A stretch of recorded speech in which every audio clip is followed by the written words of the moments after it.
सुवर्णपुर जिलार अग्रणी सांस्कृतिक अनुष्ठान पयरीर नियारा उद्यम लोक संस्कृति को लोकलोचन को आने आरंभ करिछि पयरी तिहार 2020। उद्घाटनी संध्यारे अनेक रंगारंग सांस्कृतिक कार्यक्रम परिवेषण करा बेले याकु विलंबित राति पर्यंत उपभोग करथिले हजार हजार दर्शक।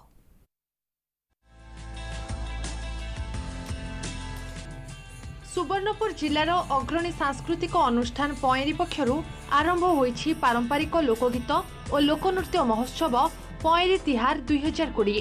चलित वर्ष आरंभरू एही उत्सव अनुष्ठित होईछि। उत्सवर प्रथम संध्यारे परिवेषण करा जायथिला अनेक रंगारंग कार्यक्रम।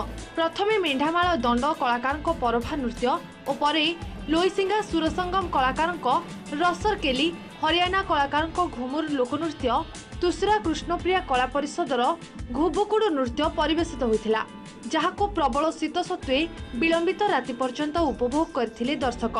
सेपटे निजर कला परिवेषण करी बेस खुशी थिबा कहिसंती कलाकार। हम यहाँ पे अपना घूमर डांस की प्रस्तुति देने के लिए आए हैं। हमने उड़ीसा में तो काफ़ी प्रोग्राम किए हैं, बट हम यहाँ पे सोनपुर में फर्स्ट टाइम आए हैं, जो कि हमें यहाँ पे आके बहुत अच्छा लगा। यहाँ हमने अभी घूमर डांस की प्रस्तुति की। घूमर डांस एक लोक डांस है और घूमर जो डांस है उसमें महिलाएं घूम घूम कर नृत्य करती हैं। सोनपुर में आके बहुत अच्छा लगा। 3 दिन धरी अनुष्ठित हेबो एही महोत्सव। उद्घाटनी संध्यारे मुख्य अतिथि भावे जोगदेई महोत्सव को आनुष्ठानिक भावे उद्घाटन करथिले सोनपुर एसपी देवीप्रसाद दास। अन्यतम अतिथि भावे अतिरिक्त जिलापाल जोगदेई अनुष्ठान एपरी उद्यम को भूरी भूरी प्रशंसा करथिले।